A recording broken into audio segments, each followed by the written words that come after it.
नमस्कार दोस्तों, स्वागत है आपका अपने प्लेटफॉर्म एनसीईआरटी बाय विक्रम पर।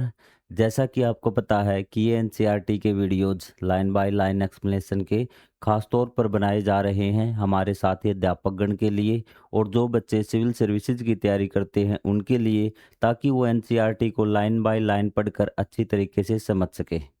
तो दोस्तों हम पढ़ रहे थे लेसन नंबर 2 और जिसमें हमने काफ़ी कुछ पढ़ लिया है। पहले हम 2 पार्ट कर चुके हैं। यदि आपको कंप्लीट बुक पढ़नी है साइंस की लाइन बाय लाइन, तो आप चैनल के प्लेलिस्ट वाले सेक्शन में जाइए, वहाँ पे आपको पूरे सब्जेक्ट की प्लेलिस्ट मिल जाएगी। और यदि आप क्लास 7 के स्टूडेंट हैं, तो आपके लिए अलग से प्लेटफ़ॉर्म बना दिया गया है एनसीईआरटी बाय विक्रम क्लास 7। जब आप उस प्लेटफ़ॉर्म पे जाएँगे, तो आपको उस चैनल की प्लेलिस्ट में आपको वैसे वीडियो शायद वहाँ पर ना मिले, लेकिन जब आप प्लेलिस्ट में जाएँगे, तो आपको सिर्फ़ वहाँ पे क्लास 7 के सब्जेक्ट की प्लेलिस्ट मिलेगी। वहाँ पे हमने आपका सोशल साइंस सब्जेक्ट लगभग कंप्लीट करवा दिया गया है और साथ में क्वेश्चन आंसर भी। तो दोस्तों आज का लेक्चर हम स्टार्ट करते हैं। तो मैं आशा करता हूँ कि जो भी जानकारी आपको दी है वो समझ में आ गई होगी। तो आज हमें पढ़ना है सूक्ष्म जीव क्या है। उससे पहले जो पार्ट 2 था उसका एक डाउट आया था कि सर पेशी कोशिकाएं क्या होती हैं। पेशी कोशिकाएं वे होती हैं जो हमारी मांसपेशियों का निर्माण करती हैं।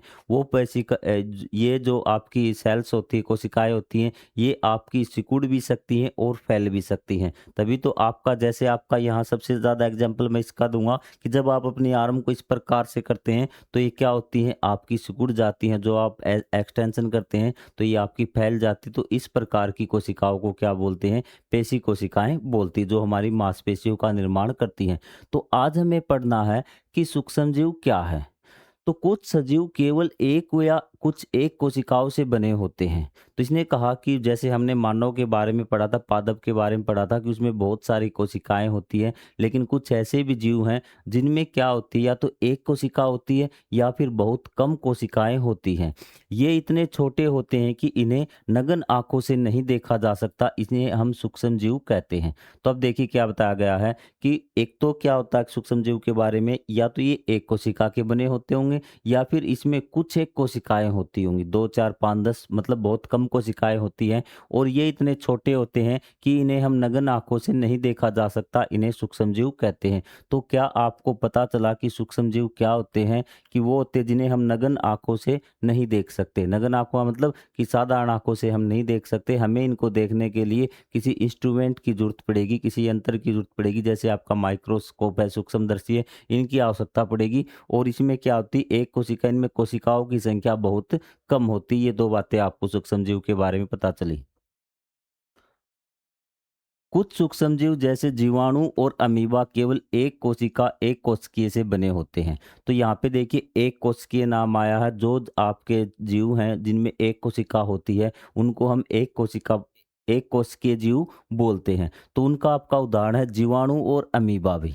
कुछ अन्य कवक है आपका एवं शैवाल में अनेक कोशिकाएं होती हैं। ये बहुकोशिकीय होते हैं। ये सर्वत्र पाए जाते हैं, अर्थात जल, मृदा, वायु, यहाँ तक कि हमारे शरीर के अंदर भी ये हर जगह आपके उपस्थित होते हैं।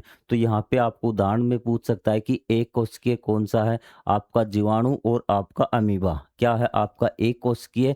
और आपको याद रखना है कवक और जो आपका शैवाल है वो आपके बहुकोशिकीय होते हैं। परंतु इनकी कोशिकाएं कैसे दिखती हैं? क्या ये उन पौधों और जंतुओं की कोशिकाओं के समान हैं जिनके विषय में हमने अभी-अभी पढ़ा है, अथवा यह अलग हैं? तो अभी हमने क्या पढ़ा था पिछले पार्ट में, कि हमने जीव की कोशिका पढ़ी थी, मनुष्य की कोशिका पढ़ी थी, ठीक है, पादप पौधों की कोशिकाएं पढ़ी थी। तो उनकी संरचना थी कि उसमें आपकी केंद्रक होता है, आपका ये झिल्ली होती है, ठीक है, वैक्यूल्स होते हैं, आपके माइटोकॉन्ड्रिया होता है। तो क्या इनकी कोशिका भी, जो आपके सूक्ष्म जीव है, इनकी कोशिका भी उनके जैसी होती है या फिर अलग होती है, ये अब हम जानेंगे। सूक्ष्म जीव की कोशिकाओं का अवलोकन करने के लिए हमें पुनः एक सूक्ष्मदर्शी का उपयोग करना होगा जो उनके आमाप को आवर्धित कर देता है। मतलब अब भी हमें क्या करना पड़ेगा, एक सूक्ष्मदर्शी चाहिएगा जो उस छोटे से जीव की कोशिका को आवर्धित कर देगा, मतलब उसको बड़ा करके हमें दिखाएगा, जिससे हम उन्हें देख सके। वैज्ञानिकों ने एक कम लागत का कागज और लेंस से बना सूक्ष्मदर्शी विकसित किया है, जिसे सरलता से मोड़ कर रखा जा सकता है। यह सूक्ष्मदर्शी उच्च आवर्धन क्षमता वाले प्रयोगशाला सूक्ष्मदर्शी जैसे विवरण प्रदान नहीं कर सकता। तो इसने कहा कि वैज्ञानिकों ने एक क्या है कि सूक्ष्मदर्शी तैयार किया है अभी। कम लागत का कागज का और लेंस से बना एक सूक्ष्मदर्शी विकसित किया जिसे सरलता से मोड़ कर रखा जा सकता है। यह सूक्ष्मदर्शी उच्च आवर्धन क्षमता वाले प्रयोगशाला सूक्ष्मदर्शी जैसे विवरण प्रदान नहीं कर सकता, तथापि इनकी सहायता से अनेक लोगों के लिए सूक्ष्मदर्शीय संसार को देखना संभव हुआ है। तो इसने कहा कि वैज्ञानिकों ने ना एक सस्ता सा क्या बना दिया, आपका सूक्ष्मदर्शी बना दिया, जो आपका बिल्कुल जो एक तो मॉडर्न सूक्ष्मदर्शी होता है बहुत बढ़िया क्वालिटी का, ठीक है, उसके जैसा तो नहीं है, लेकिन फिर भी ये आपका काम चला सकता है, ये बात यहाँ पर बताई गई है। आइए तालाब के जल या रुद्र जल का अवलोकन करें। एक पात्र लीजिए, अपने शिक्षक या बड़ों की सहायता से उसमें तालाब के जल या रुद्र जल का एकत्रित करना है भी आपको, ठीक है? आपको जल इकट्ठा करना थोड़ा सा मैला टाइप का हो आपको, ठीक है? इस प्रकार का। बिंदुपाती की सहायता से तालाब के जल या रुद्र जल की एक बूंद सूक्ष्मदर्शी की स्लाइड पर डालिए। एक कवर स्लिप लगाकर उसे सूक्ष्मदर्शी द्वारा देखिए। तालाब के जल या रुद्र जल में पाए जाने वाले सूक्ष्म जीवों का अवलोकन कीजिए। आपको क्या करना है, सूक्ष्मदर्शी की स्लैब मतलब आपको शीशे की एक स्लैब मिलेगी, उस पे क्या डालना है, आपको बूंद डालनी है, उस पे जब आप उसको ढक देंगे पारदर्शी से ही, तो फिर आपको क्या करना, सूक्ष्मदर्शी की सहायता से उसमें आपको देखना, आपको क्या दिखेगा अभी। ठीक है। एक बीकर लीजिए, उसमें आसपास के खेत या उद्यान से थोड़ी नम मृदा एकत्रित कीजिए। मृदा एकत्रित करने के चम्मच या दस्तानों का उपयोग कीजिए। आपको फिर अब क्या करना, आपको मिट्टी के लिए भी आपको सेम वही एक्सपेरिमेंट करना है अभी। बीकर में थोड़ा जल डालिए, उसे कांच की छड़ से हिलाइए। यह तरल पदार्थ जो देखने में गंदा लग सकता है, वह मृदा के अत्यंत सूक्ष्म कणों से युक्त होता है। जब आप मिट्टी डाल के घोलेंगे ना, पानी में मिट्टी घोलेंगे, तो आपको थोड़ा सा गंदा दिख सकता है, लेकिन ये जो आपको कण दिख रहे हैं ब्लैक ब्लैक कलर का आपको दिखेगा, ये क्या है, मिट्टी के कण है। इसे मृदा निलंबन कहते हैं। वो क्या होता है आपका मृदा निलंबन, जब मृदा के कण पानी में घूमते हैं ना, तो उसको बोलते हैं मृदा निलंबन। क्या बोलते हैं, मृदा निलंबन। जिस पानी में आपके मृदा के कण होते हैं उसको मृदा निलंबन हम बोलते हैं। इसे कुछ समय के लिए अलग रख दीजिए। मिश्रण को बीकर की तली में बैठने दीजिए। बिंदुपाती द्वारा ऊपरी परत से पानी की बूंदें लीजिए। इस बूंद को सूक्ष्मदर्शी की स्लाइड पर रखिए। फिर आपको क्या करना है, कुछ समय के लिए उस पात्र को रख देना है। मिट्टी के कण नीचे बैठ जाएंगे और क्या होगा, आपको ऊपरी पानी में से जो ऊपर पानी होगा ना, उसमें ड्रॉपर की, बिंदुपाती मतलब ड्रॉपर की सहायता से आपको पानी ले लेना है और कुछ बूंदें उसी प्रकार सूक्ष्मदर्शी की आपको स्लाइड पर डालनी है। इसे कवर स्लिप से ढक दीजिए। सूक्ष्मदर्शी की सहायता से स्लाइड का अवलोकन कीजिए। आप क्रियाकलाप 2.4 में देखे गए जीवों के समान छोटे गतिशील जीवों का अवलोकन कर सकते हैं। यह दर्शाता है कि मृदा निलंबन में भी कई प्रकार के छोटे छोटे जीव होते हैं। तो आप चाहे आप पानी देख लीजिए, चाहे आप मृदा निलंबन देख लीजिए, चाहे आपका हाथ देख लीजिए, कोई भी चीज देख लीजिए, आपको उस पे सूक्ष्म जीव दिखेंगे भी। ठीक है। जिन्हें हम नग्न आँखों से नहीं देख सकते, ऐसे छोटे जीव जिन्हें नग्न आँखों से नहीं देखा जा सकता, उन्हें सूक्ष्म जीव, सूक्ष्म का अर्थ है बहुत छोटा, एवं जीव का अर्थ है जीवित प्राणी हो सकता है। सूक्ष्म जीव क्या होता है, बहुत छोटा, जीव का अर्थ होता है जीवित प्राणी। तो वो क्या होता है, जिन जीवों को हम नंगी आँखों से नहीं देख सकते, नग्न आँखों से नहीं देख सकते, या फिर बोल सकते हैं जिन जीवों को हम बिना सूक्ष्मदर्शी की सहायता से नहीं देख सकते, वो आपके सूक्ष्म जीव होते। सूक्ष्म मतलब बहुत छोटा और जीव मतलब जीवित प्राणी। ये देखिए कि ये इस प्रकार से देखा जा रहा, और जब आपको देखा तो इस प्रकार से ये आपका यहाँ डाला आपने, इसको यहाँ रखा इसके नीचे, और आपने यहाँ पर आपको बहुत छोटे छोटे जीव दिखेंगे। यदि आपके स्कूल की लैब में है, प्रयोगशाला में ऐसा सूक्ष्मदर्शी, तो आप उसका प्रयोग कर सकते हैं। कक्षा 8 में पढ़ने वाले विद्यार्थियों के एक समूह ने 2.4 और 2.5 किए भी। मान लेते हैं कोई आपका मॉडर्न स्कूल है, उसमें सारे चीजें हैं, तो कक्षा 8 के विद्यार्थियों ने एक्सपेरिमेंट करके देखे दोनों भी। उन्होंने पुस्तकालय और इंटरनेट से भी जानकारी एकत्रित की। विद्यार्थियों ने तालाब के जल के अवलोकन से प्राप्त आंकड़ों में 2.1 में और मृदा से निलंबन के अवलोकन से प्राप्त आंकड़ों को 2.2 में अभिलेखित किया कि उन्हें क्या क्या चीजें दिखाई दी। विद्यार्थियों ने सूक्ष्मदर्शी की पहचान प्रोटोजोआ, शैवाल, कवक और जीवाणु के रूप में की भी। तो जब उन्हें दिखा ना, तो उन्होंने बताया कि उन्हें क्या क्या दिखा। उन्होंने जीवाणुओं के नाम दिए, क्या क्या नाम दिए। उन्होंने कहा कि ये जो एक तो मैंने प्रोटोजोआ दिखा, अब आप पहली बार परिचित हो रहे हैं प्रोटोजोआ से, ठीक है, ये एक सूक्ष्म जीव का नाम है प्रोटोजोआ।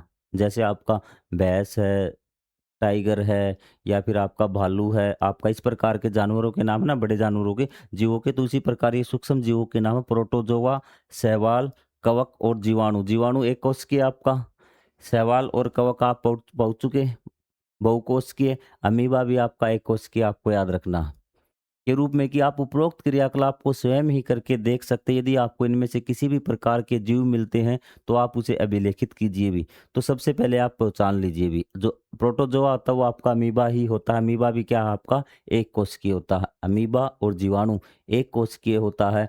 कवक और शैवाल आपका क्या होता है, बहुकोशिकीय होता है। आपसे 1 नंबर में पूछा जा सकता है। इस प्रकार का अगर आपको कोई जीव दिखाई देगा तो समझ जाना वो क्या है, अमीबा।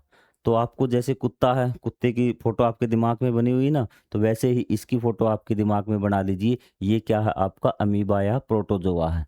एक कोशिकीय होता है, गतिशील होता है, अनियमित आकार होता है इसका। अनियमित मतलब कोई प्रॉपर फिक्स इसका आकार नहीं होता, इस प्रकार का आपको मिलेगा एक ब्रांच टाइप में। क्लियर है आपका? गतिशील भी ये होता है आपका, मतलब ये मूवमेंट करता है। पैरामीशियम भी, अब है प्रोटोजोआ, एकल कोशिका, ये भी आपका प्रोटोजोआ है ना, ये भी एक प्रोटोजोआ का टाइप है, पैरामीशियम। ठीक है, अमीबा और पैरामीशियम ये भी आपका एक कोशिकीय होता है। विशेषीकृत संरचनाओं की सहायता से एक स्थान से दूसरे स्थान पर संचलन कर सकता है। इसके पास कुछ विशेष प्रकार की संरचना होती है, उसके माध्यम से एक स्थान से दूसरे स्थान पर जा सकता है। फिर है आपका शैवाल, जिसको आप काई बोलते हैं, एकल कोशिकीय हरित वर्णक की उपस्थिति के कारण हरा दिखता है। जो आपका शैवाल होता है जिसको काई बोलते हैं, उसमें क्या है आपका हरित वर्णक होता है, जिसके कारण इसका रंग क्या है आपको हरा दिखाई देता है। ये तो आपने देखा होगा, उपस्थिति के कारण होता है एवं संचलन विशेष संरचनाओं की सहायता से होता है भी, एक स्थान से दूसरे स्थान तक जाना। तो ये आपको, ये भी आपका क्या है, एकल कोशिका। अब है आपका कि जब आपने मृदा को देखा, ये क्या था आपका, पानी वाले, आप ध्यान रखना, अमीबा, पैरामीशियम और शैवाल, ये क्या है आपके पानी वाले हैं सूक्ष्म जीव। ठीक है, जब जो आपको पानी में दिखाई दिए। तो यहाँ पे आपका आता मृदा में सबसे पहले ब्रेड फुफंद, जिसको कवक बोलते हैं। ठीक है, ये इस प्रकार की आकृति आपको ध्यान में रखनी है। पर्णहरित रहीन, इसमें आपको हरा नहीं दिखाई देगा ये आपको, क्योंकि पर्णहरित इसमें नहीं होता। ठीक है, हीन शाखित तंतु, जिसमें थैली जैसी संरचना होती है भी। तो इसमें क्या है, एक थैली जैसी संरचना होती है कवक में, इस प्रकार की भी।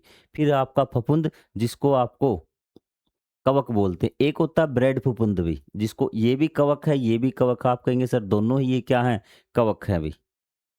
ठीक है, ये है आपका ब्रेड फुफुंद। ब्रेड फुफुंद में आपका पर्णहरित नहीं होता, जिसके कारण क्या है, इसका रंग हरा नहीं होता। लेकिन जो आपका फफुंद होता है कवक, उसमें क्या आपका पर्णहरित हित शाखित, किंतु जिसमें ब्रश जैसी संरचना होती है। ब्रश जैसी किसकी होती है, फफुंद में। लेकिन जो आपका ब्रेड फुफुंद होगा ना, उसमें गोलाकार संरचना होती है। ये अंतर आपको ध्यान में रखना सिर्फ, और आपको कोई अंतर ध्यान में नहीं होता। अभी थैली जैसी संरचना, जैसे ब्रेड है, ब्रेड को किस में डाल के लाएंगे, थैली में, आपको याद हो जाएगा, थैली जैसी संरचना होती है भी। ये आपका फफूंद है। शैवाल गोलाकार एवं पर्णहरित हरे वर्णक, इसकी आपको पता है कि शैवाल में पर्णहरित होता है, और जिसके कारण इसमें क्या होता है, हरा रंग इसका दिखाई देता है। और ये आपके जीवाणु, जीवाणु 4 प्रकार के आपके बताए गए हैं। जीवाणुओं के साइज आपको याद करना है, जीवाणु किस किस आकार के होते हैं, वो चारों आकार आपको याद करने हैं। एक आपका गोलाकार इनका साइज हो सकता है, कोमा हो सकता है, जैसे आप कोमा लगाते हैं ना, उस आकार के ये हो सकते हैं। आपके सर्पिल आकार हो सकते हैं, सर्प मतलब सांप के आकार के मान के चलिए आप। ठीक है, और आपके ये छड़ाकार, मतलब जो आपका कैप्सूल होता है, छड़ होती है एक लंबी, उसके आकार के हो सकते हैं। 4 आकार के आपके जीवाणु हो सकते हैं। तो यहाँ तक आपको ये चीजें आपने देख ली, इनके आप इनको याद रखना। क्या आपने इनमें से कभी किसी सूक्ष्म जीव अथवा किसी अन्य सूक्ष्म जीव का अवलोकन किया है? कि क्या आपने कभी इनमें से किसी को देखा? शायद आपने नहीं देखा होगा, काई आपने देखी होगी। इनमें अपनी अभ्यास पुस्तिका में विलेखित कीजिए और अपनी कक्षा में इस पर चर्चा कीजिए। तालिका 2.1 2.2 में आपने विभिन्न सूक्ष्मदर्शियों की पहचान की है। ये 70 हैं और हमें केवल सूक्ष्मदर्शी के माध्यम से देख सकते हैं। तो इसने कहा कि ये हर जगह विद्यमान है। सूक्ष्मदर्शी आपका होगा तो किसी भी चीज़ को आप उठा के देखना, उस पे ये आपको मिल जाएंगे। ध्यान रहे, ये आग में भी आपको मिल जाएंगी। कितना ही ठंडा तापमान हो, कितना ही गर्म तापमान हो, आपको ये चीज़ें मिल जाएँगी सूक्ष्मदर्शी भी। हम केवल इन्हें सूक्ष्मदर्शी के माध्यम से देख सकते हैं। यह एक ऐसी युक्ति है कि जो इन्हें 100 से 400 गुना तक आवर्धित कर देती है। मतलब कि सूक्ष्मदर्शी के माध्यम से कैसे देख सकते हैं? क्योंकि सूक्ष्मदर्शी है, इनके साइज़ को 100 से लेके 400 गुना तक बड़ा कर देता है। मान लो कि 1 मीटर की चीज़ है, उसको 400 मीटर की बना देगा, तो आपकी बिल्कुल छोटी-सी चीज़ है, उसको 400 गुना आपको वो करके दिखाता है, इसलिए आपको दिख जाते हैं। इसके साथ ही वह हमारे जीवन में महत्वपूर्ण भूमिका निभाते हैं भी। और उसके बाद जीवाणु के बाद क्या आपके संज्ञान में विषाणु भी। विषाणु क्या होते हैं? सूक्ष्मदर्शी होते हैं, अकोशिकीय होते हैं। विषाणु जीवित कोशिका में प्रवेश करने पर गुणन करते हैं। विषाणु में क्या होता है? ये जीवित कोशिका में जब विषाणु नाम से ही है कि ये आपके हानिकारक हैं। ये आपके क्या होते हैं, जब जीवित कोशिका में एंटर करते हैं किसी व्यक्ति के शरीर में, किसी जानवर के शरीर में, तो ये इनकी संख्या बढ़ने लगती है। वे पौधों, जंतु अथवा जीवाणुक कोशिकाओं को संक्रमित कर देते हैं, रोग उत्पन्न कर देते हैं। विषाणु क्या है? रोग उत्पन्न करते हैं। आपको ये बात आपको ध्यान रखनी है अभी। सूक्ष्म जीव हमें किस प्रकार से प्रभावित करते हैं, ये चीज़ हमें देखनी। सूक्ष्म जीवों के बारे में पढ़ लिया, आप इतना याद रखिए जिसको आपको बताया गया है। हमने कोशिका के बारे में पढ़ा है। जैसे जैसे आप बड़ी कक्षा में होते जाएंगे, आपको सारी चीज़ें अभी से बेसिक आप तैयार कर लेंगे, तो आपको सारी चीज़ें बहुत अच्छे से समझ में आगे आती जाएंगी। क्या हमें अन्य स्थानों पर सूक्ष्म जीव मिलते हैं? आइए चर्चा करें। क्या आपने कभी नींबू, टमाटर, संतरा, किसी अन्य खाद्य पदार्थ को कुछ समय के लिए बाहर रखे रहने के बाद सड़ते हुए देखा है? अभी कोई चीज़ें आपने सड़ती हुई देखी होगी। आपने सेब रख दिया, 4 दिन भूल गए, तो देखा सेब चिपचिपा हो गया, खराब हो गया, उसमें स्मेल आने लगी। यदि हाँ, तो आपने उन पर पाउडर या जैसे रुई जैसी वर्दी देखी होगी। इसलिए ऐसा होता है क्योंकि वे सूक्ष्म जीवों से संक्रमित हो गए हैं। लेकिन ये सूक्ष्म जीव कहाँ से आए? वे भोजन के संपर्क में कैसे आए? अब आपने देखा होगा कि आपका सेब इस प्रकार का हो जाएगा, फफूंद टाइप सी, जैसे रुई जैसी आपको चीज़ें भी, आप कहेंगे फफूंदी लगी हुई इस पे तो, ठीक है। वो क्या सूक्ष्म जीव के कारण ऐसा हुआ है, लेकिन ये आए कहाँ से भी? ठीक है। ऐसा इसलिए होता है क्योंकि ये सूक्ष्मजीव हर जगह पाए जाते हैं, जल में, मृदा में, वायु में, यहाँ तक कि कुछ खाद्य पदार्थों में भी पाए जाते हैं। परंतु सूक्ष्मजीव वो अचार और मुरब्बों को संक्रमित क्यों नहीं कर सकते? एक क्वेश्चन ये भी है कि सेब को तो कर दिया आपका, लेकिन वो आपके हैं, अचार है, अचार आपका काफ़ी दिनों तक खराब क्यों नहीं होता? यहाँ तक देखो, यहाँ हम पढ़ लिया कि सूक्ष्मजीव हर जगह होते थे, तो हमारे मन में अब तक यही क्वेश्चन है कि चलो हमने मान लिया कि हर जगह है आपके, तो आपके पास है कि आपका सेब खराब हो गया, बाहर रखा हुआ था, लेकिन अचार आपने डिब्बे में बंद है, वो क्यों नहीं खराब हुआ? आप बाकी किसी चीज़ को डिब्बे में रख देना, जो नमी हो वो खराब हो जाएगी, ठीक है? लेकिन अचार क्यों नहीं खराब हुआ? क्योंकि आप इसमें नमक या चीनी के साथ कई मसाले मिलते हैं जो प्रिजर्वेटिव प्रिजर्वेटिव मतलब संरक्षण क्या होता है? संरक्षण का काम करते हैं, नमक या चीनी की अधिक मात्रा इन जीवाणुओं को पनपने नहीं देती। यदि नमक की मात्रा अधिक होगी और चीनी की मात्रा अधिक होगी, तो ये जीवाणु को पनपने नहीं देती, और जिसके कारण वो क्या है, खराब नहीं होता। आप इस चीज को याद रखिए। आप सूक्ष्मदर्शी की सहायता से, ये अचार की बात हो रही थी, ठीक है। आप सूक्ष्मदर्शी की सहायता से पत्तियों, तनों, जड़ों अथवा अन्य किसी बाग की सतह पर इन्हें देख सकते हैं। हर जगह आप इसे देख सकते हैं सूक्ष्मदर्शी की सहायता से। पौधों और जंतुओं की भांति सूक्ष्म जीवों में भी अत्यधिक विभिन्नता पाई जाती है। जैसे आपके पौधे अलग-अलग प्रकार के होते हैं, आपके जंतु अलग-अलग प्रकार के होते हैं, उसी प्रकार के सूक्ष्मदर्शी भी अलग-अलग प्रकार के होते हैं। उनमें से कुछ चरम जलवायु परिस्थितियों में, जैसे गर्म पानी के झरने, बर्फीले ठंडे क्षेत्र और साथ ही साधारण औसत तापमान में भी पाए जा सकते हैं। जैसे आपके कुछ जानवर थे ना, कुछ रेगिस्तान में पाए जाते हैं, कुछ बर्फ में पाए जाते हैं, उसी प्रकार जीवाणु होते हैं, ये आपके सूक्ष्मजीव होते हैं, जो आपके कुछ बहुत गर्म क्षेत्र में पाए जाते हैं, कुछ बिल्कुल ठंडे क्षेत्र में पाए जाते हैं, कुछ ऐसे जो सामान्य क्षेत्र में पाए जाते हैं, सामान्य तापमान वाले क्षेत्र में पाए जाते हैं। आप जानते हैं कि इनमें से कुछ जीव हमारे शरीर में रहते हैं, विशेषकर हमारी आंत में। आपने कक्षा 7 की पुस्तक जिज्ञासा के अध्याय जंतुओं में जैव प्रक्रम, कि जंतुओं में जैव प्रक्रम मतलब उनके शरीर में क्या-क्या क्रियाएँ होती हैं, उनके जीवन से संबंधित क्रियाएँ आपने पढ़ी थी। पढ़ा होगा कि हमारी आंतों में अनेक जीवाणु होते हैं, जो पाचन में हमारी सहायता करते हैं। पौधों और जंतुओं की भांति सूक्ष्म जीव भी आकार, आमाप और संरचना में भिन्न होते हैं। उनका आकार अलग होता है, उनकी संरचना अलग होती है, उनका आकार अलग होता है, साइज भी उनका अलग होता है। तालिका 2.1 और 2.2 में आपने विभिन्न आकृतियों के सूक्ष्म जीवों को देखा होगा। जैसे आपको जीवाणु देखे थे ना, जीवाणु आपके गोलाकार, छड़ाकार अथवा अनियमित होते हैं भी। सूक्ष्म जीवों की विविधता हमारे जीवन में क्या भूमिका निभाती है, पर्यावरण को स्वस्थ बनाने में कैसे सहायता करते हैं भी। सूक्ष्म जीव देखिए स्वस्थ बनाने में कैसे सहायता बनते हैं, जैसे हमारा कोई भी पेड़ टूट गया या कोई जानवर मर गया, तो हम उस जानवर को ऐसे धरती में गाड़ देते हैं या फिर ऐसे फेंक के बाहर खुले में छोड़ आते हैं, फिर गंदगी पेड़ वगैरह टूट गए, इनको दोबारा से आप कुछ समय बाद आपने सब्जियों के छिलके थे आपने गड्ढे में दबा दिए, 2 दिन बाद आप खोद के देखना आपको सब्जियों के छिलके नहीं मिलेंगे, तो वो कहाँ गए भी? तो वो क्या कर दिए, डिकम्पोज़ कर दिए, किसने? सूक्ष्म जीवों ने उनको क्या कर दिया, मिट्टी में बदल दिया। तो इस प्रकार की ये पर्यावरण को स्वस्थ बनाते हैं, जो ऐसी चीज़ें होती हैं, उनको बायोडिग्रेडेबल बोलते हैं भई। जैविक, अजैविक, जैविक जो आपका मिट्टी में बदल जाए, वो आपकी जैविक होती है। पर्यावरण संवस्था में महत्वपूर्ण सूक्ष्मजीव। अब यहाँ पे पढ़ते हैं कि पर्यावरण जो संवस्था है उसमें सूक्ष्मजीव किस प्रकार से महत्वपूर्ण है। बेसिक आइडिया आपको एक लग गया होगा किस प्रकार से पर्यावरण को स्वस्थ करते हैं। एक खाली पात्र लीजिए, उसमें उद्यान की मृदा को आधा भर लीजिए, पात्र में फलों और सब्जियों के कुछ छिलके डालिए, इसके पश्चात उस पर मृदा की एक परत बिछाकर उसे और तरफ रख दीजिए भी। ठीक है? 2-3 सप्ताह पश्चात आपने क्या किया, एक आपने बर्तन ले लिया, उसमें मिट्टी डाल लिया आपने, उसमें कुछ सब्जियों के पत्ते आपने छिलके आपने दबा दिए। 2-3 सप्ताह बाद जब आप परिवर्तनों का अवलोकन कीजिए, क्या आपको पात्र में रखी सामग्री में कोई अंतर दिखाई दिया? आप पाएँगे कि फलों और सब्जियों के छिलके गहरे रंग के पदार्थ में बदल चुके हैं भी। सब्जी और जो आपके फलों के जो पत्ते वगैरह आपने डाले थे, वो एक गहरे रंग के पदार्थ में गहरे रंग के पदार्थ में परिवर्तित हो गए। यह एक प्रकार की खाद है जो पोषक तत्वों से भरपूर होती है, मिट्टी की उर्वरता बढ़ाने में सहायक होती है, परंतु फलों और सब्जियों के छिलके खाद में कैसे परिवर्तित हो गए? तो आपने देखा कि आपने जो पत्ते वगैरह डाले थे ना, वो एक गहरे भूरे रंग का पदार्थ बन गया अभी, जिसको ह्यूमस बोलते हैं। तो वो क्या है? वो एक खाद है वो अभी, जो मिट्टी की उपजाऊ शक्ति बढ़ाती है। तो उनको किसने खाद बनाया अभी? ठीक है, ये क्वेश्चन है ना आपका कि सर हमने तो पत्ते डाले थे, कि वो खाद कैसे बन गए अभी? क्रियाकलाप 2 पॉइंट हमने देखा कि मिट्टी में विभिन्न प्रकार के सूक्ष्म जीव होते हैं और इससे पहले हम पढ़ के आए थे कि मिट्टी में कौन होते हैं? सूक्ष्म जीव होते हैं। तो उन सूक्ष्म जीवों ने क्या किया? उन पत्तों को, छिलकों को खाद में बदल दिया। इनमें से कुछ सूक्ष्मजीव जैसे कवक और जीवाणु पादप अपशिष्ट पर क्रिया करते उसे धीरे धीरे सरल पोषक तत्वों में भरपूर खाद में परिवर्तित कर देते हैं। ठीक है, तो ये इसको क्या करते हैं? कवक आपने पढ़ा था, जीवाणु आपने पढ़ा था, ये क्या करते हैं? उन पत्तों को खाद में बदल देते हैं। आपने अपने विद्यालय में या अपने घर के आसपास खेत में माली को सूखे पत्ते और पादप अपशिष्ट को एकत्रित करते गड्ढों में डालते देखा होगा।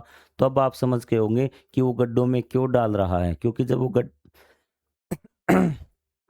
क्योंकि जब वो उसको गड्ढे में डाल देगा, उसमें मिट्टी ढक देगा, तो 2-3 हफ्ते बाद या 1-2 महीने में वो क्या होगा? खाद में बदल जाएँगे। फिर क्या करेगा? उस गड्ढे में से वो खाद निकाल लेगा और वो पौधों पे उसपे छिड़क देगा ताकि पौधों को उपजाऊ पोषक तत्व मिल जाए। ठीक, अब आप समझ गए कि ऐसा क्यों करते हैं? ऐसा प्राकृतिक खाद बनाने के लिए किया जाता है। हमारी वैज्ञानिक परंपरा भी। प्राचीन भारतीय ग्रंथों में विशेषकर वेदों में कर्मी शब्द का उल्लेख मिलता है जिसका अर्थ होता है विभिन्न सूक्ष्म जीव भी। तो हमारे जो प्राचीन ग्रंथ हैं उसमें एक शब्द मिलता है हमें कर्मी, उसका अर्थ होता है सूक्ष्म जीव। इनमें दृश्य और अदृश्य दोनों सम्मिलित हैं। विभिन्न वैदिक ग्रंथों में उनके लाभकारी और हानिकारक प्रभाव का उल्लेख है। अर्थोवेद में कर्मी का उल्लेख है। कौन से वेद में? अर्थोवेद में। इसका मतलब कि आपका माइक्रोस्कोप तो अब बना है सूक्ष्मदर्शी, पिछले 100 सालों के आसपास मान लीजिए, लेकिन हमें ये इन चीज़ों के बारे में पहले से पता था। जब हमारा अर्थवेद मान लीजिए आज से 3-4 हज़ार साल पहले तक, अब आप देखिए कि आपका इतिहास हो कितना महान है। यदि आप अपने आसपास ध्यानपूर्वक देखें तो आप अपचित होते पौधे और पात्रों में भंडारित अथवा उद्यान में गिरी पत्तियां दिखाई दे सकती हैं, जो कुछ समय पास विघटित होकर लुप्त हो जाएंगी। विघटित मतलब कि जो आसपास आपके पत्तियां वगैरह पड़ी है ना, पेड़ों की जड़ी हुई और खड़ी हैं, कुछ समय बाद विघटित होकर वो क्या है? खाद में बदल जाएंगी। ऐसा इसलिए होता है क्योंकि सूक्ष्म जीव गिरी हुई पत्तियों के जटिल पदार्थों को पोषकों से समृद्ध अपेक्षाकृत सरल पदार्थों में परिवर्तित कर देते हैं। यह प्रक्रिया विघटन कहलाती है। जब आपका कोई भी सूक्ष्म जीव, जब आपका पत्ती है ना, तो उसको हम जटिल पदार्थ बोलते हैं। क्या बोलते हैं? जटिल पदार्थ बोलते हैं भी। कहाँ गया? ये रहा। पत्तियों के जटिल पदार्थों को पोषकों से समृद्ध अपेक्षाकृत सरल पदार्थों में परिवर्तित कर देते हैं भी। ठीक है? जब आपके ये सूक्ष्म जीव है, जटिल पदार्थों को पत्तियों के जटिल पदार्थ को सरल पदार्थों में बदल देते हैं ना, तो यह प्रक्रिया विघटन कहलाती है। विघटन क्या को ल कहता है? आपसे क्वेश्चन पूछा जा सकता है एग्ज़ाम में। विघटन क्या होता है? जब सूक्ष्म जीव जटिल पदार्थों को सरल पदार्थों में पोषक सरल पदार्थों में बदल देते हैं, तो उसको क्या बोलते हैं? हम विघटन बोलते हैं। ये पोषक तत्व मिट्टी में वापस चले जाते हैं और पौधों के उत्तम विकास में सहायता करते हैं। अब ये जब उसने पोषक तत्वों में बदल दिया, तो ये पोषक तत्व मिट्टी में ही तो है। मिट्टी से उन पोषक तत्वों को कौन ले लेगा? वो पौधे ले लेंगे और पौधे आपके अच्छे विकास करने लगेंगे। सूक्ष्मजीव मृत जंतुओं के शरीर को विघटित कर देते हैं, अतः सूक्ष्मजीव अपशिष्ट को पुनः चक्रित करने और महत्वपूर्ण पोषक तत्वों को प्रकृति को वापस लौटाने में सहायता करते हैं। ये बात ध्यान रखना भी। जो आपके जीव जंतु मरते हैं, उनकी डेड बॉडी जो होती है, उनकी जो मरा हुआ शरीर होता है, उसको भी विघटित कर देते हैं। विघटित करना मतलब कि जो जटिल पदार्थ है उनको सरल पदार्थों में बदलना। ठीक है, उनको भी करते हैं। तो इस प्रकार जो सूक्ष्म जीवों का महत्वपूर्ण जो लाभ है वो क्या है?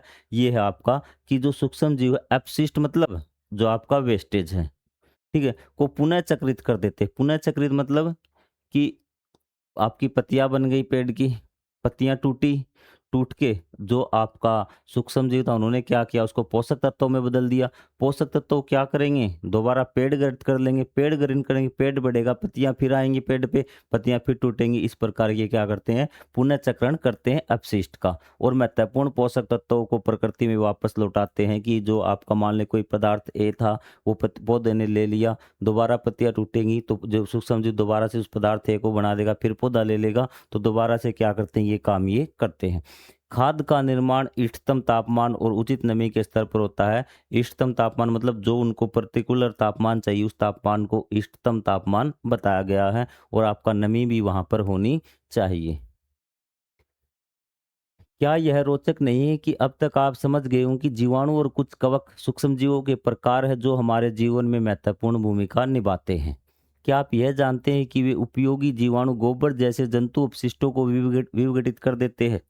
आपने पढ़ा कि अपशिष्ट क्या होता है आपका?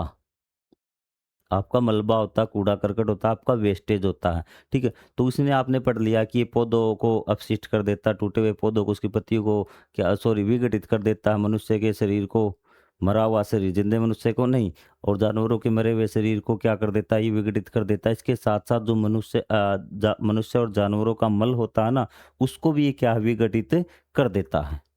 क्रियाकलाप 2.7 से हम यह भी अनुमान लगा सकते हैं कि सूक्ष्मजीव न केवल पौधों की वृद्धि में सहायता करते हैं, तो ये क्या करते हैं? हमारे शरीर को एक तो पौधों की वृद्धि हो गई क्योंकि इन्होंने क्या किया? उसको पत्तियों को वगैरह को इन सब अवशिष्ट को क्या किया? विघटित करके खाद बना दिया। आपके जो पौधों के लिए ज़रूरी उपयोगी तत्व है, पोषक तत्व वो इसने बना दिए। इसके साथ-साथ हमारे एनवायरनमेंट को भी तो इसने साफ किया है, वरना ये पत्ते वगैरह ऐसे ही पड़े रहते जो जानवरों की डेड बॉडीज़ है, मरा हुआ शरीर वो इधर-उधर पड़ा रहता, ठीक है? तो इस प्रकार क्या इन्होंने अपशिष्टों को विघटित करके हमारे पर्यावरण को भी स्वस्थ बनाया। आपसे क्वेश्चन अगर 1 नंबर में पूछा जाए तो आप सीधी सी एक लाइन लिख देंगे किया कि ये हमारे पर्यावरण को किस प्रकार से स्वस्थ करते हैं। ये अपशिष्टों को विघटित करके हमारे पर्यावरण को स्वस्थ करते हैं, या किस प्रकार पौधों के लिए लाभदायक हैं। ये क्या करते हैं कि अपशिष्टों को विघटित करके पौधों के लिए पोषक तत्वों में बदल देते हैं। जटिल पदार्थों को विघटित करके क्या करते हैं? ये सरल पोषक तत्वों में बदल देते हैं जो पौधों के लिए काफ़ी ज़्यादा उपयोगी होते हैं। कैसा भी क्वेश्चन पूछ ले, यदि आपने थ्योरी पढ़ दी ना लाइन टू लाइन, तो आपको किसी प्रकार की कोई समस्या नहीं होगी। तो अब विचार करिए, यदि पृथ्वी पर सूक्ष्म जीव न होते तो क्या होते वे? अब हम बात करते हैं यदि सूक्ष्म जीव नहीं होते तो क्या होते? तो सबसे पहले हम देखते हैं, अगर सूक्ष्म जीव नहीं होते तो कूड़े के बड़े-बड़े ढेर लग जाते, चारों तरफ गंदगी होती और हो सकता है कि मानव के लिए यहाँ पर रहना मुश्किल भी हो जाता। ठीक है, पौधे नहीं पौधे जो आपके पोषक तत्व मिट्टी में धीरे-धीरे वो समाप्त हो जाते हैं क्योंकि नए पोषक तत्व बनते नहीं। पौधे आपके खत्म होने लगते, आपके ऑक्सीजन की कमी होती और यहाँ तक कि मानव अस्तित्व पर भी खतरा आ सकता था कि जीवन ही धरती पर खत्म हो जाए यदि सूक्ष्मदर्शी ये सूक्ष्मजीव न हो तो। एक सोपान ऊपर भी बायोगैस के स्रोत के रूप में सूक्ष्म जीव। बायोगैस आपने पढ़ा होगा, यदि नहीं पढ़ा तो अभी आपको पता लग जाएगा थोड़ी देर में। जीवाणु और कवक जैसे कई सूक्ष्म जीव ऑक्सीजन रहित वातावरण में निवास करते हैं। जीवाणु और जो कवक है ना, उनको ऑक्सीजन की जरूरत नहीं होती। इनमें से कुछ जीवाणुओं में पर्यावरण या घरेलू अपशिष्ट, जल में उपस्थित पादप और जंतु अपशिष्ट को विघटित करने की क्षमता होती है, और कुछ ऐसे जीवाणु होते हैं जो क्या करते हैं, आपके पर्यावरण में घरेलू अपशिष्ट, जल में उपस्थित पादप और जंतु अपशिष्ट को विघटित करने की क्षमता होती है। हमने पढ़ लिया कि वो आपके क्या करते थे, अपशिष्ट को विघटित कर देते हैं, मतलब सरल पदार्थ में बदल देते हैं। इस प्रक्रिया के समय वे गैसों के ऐसे मिश्रण को निर्मुक्त करते हैं जिसे बायोगैस कहते हैं। जो गैस विघटन के समय निकलती है तो उस गैस को हम बोलते हैं बायोगैस। क्या बोलते हैं? बायोगैस।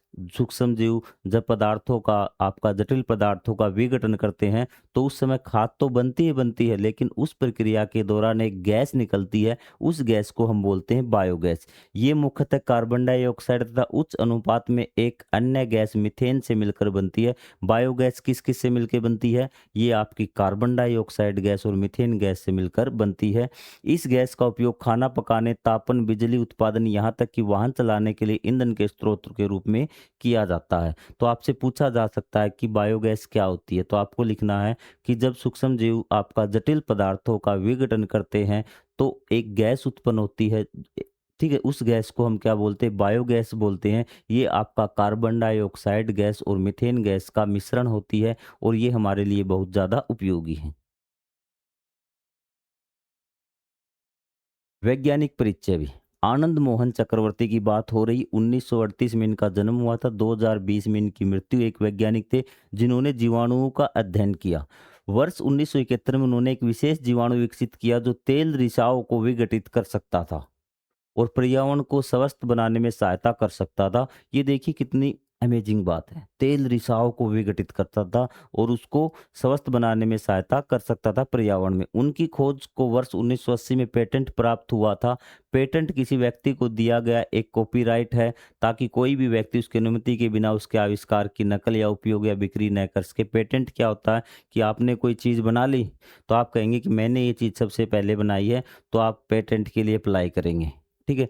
फिर कोई भी चीज़ दूसरा व्यक्ति उसकी कॉपी नहीं कर सकता। यदि कॉपी करेगा तो आप उस पे केस कर सकते हैं, या फिर किसी व्यक्ति को उस चीज़ का प्रयोग करना तो वो आपसे परमिशन लेगा कि हम ऐसी चीज़ बना रहे हैं, तो आपको लाभ के तौर पर उससे जो चीज़ें कमाएगा आपको कुछ हिस्सा मिलेगा। उनके शोध कार्य ने दिखाया कि प्रदूषण जैसी पर्यावरणीय समस्याओं के समाधान के लिए सूक्ष्मजीव का उपयोग कैसे किया जा सकता है। उन्होंने विज्ञान में उनके योगदान और सूक्ष्मजीव उपयोग द्वारा पर्यावरण की रक्षा के लिए स्मरण किया जाता है। आपके विचार से सूक्ष्मजीवों की सहायता से और कौन सी समस्याओं का समाधान किया जा सकता है, ये आप अपने आप से लिखिए भी। तो अगले पार्ट में हम बात करेंगे कि हम सूक्ष्मजीव और भोजन के बारे में, कि सूक्ष्मजीव और भोजन के बीच में क्या संबंध है, क्या वो भोजन में हमारी किसी प्रकार की सहायता करते हैं या फिर सिर्फ हमारे भोजन को खराब करते हैं। तो मिलेंगे हम अगले पार्ट में। इस पार्ट का कोई भी डाउट हो तो आप कमेंट करके पूछ सकते हैं। कमेंट के माध्यम से आपके सवाल का जवाब दे दिया जाएगा। तो तब तक के लिए जय हिंद, जय Bharat. Thank you very much.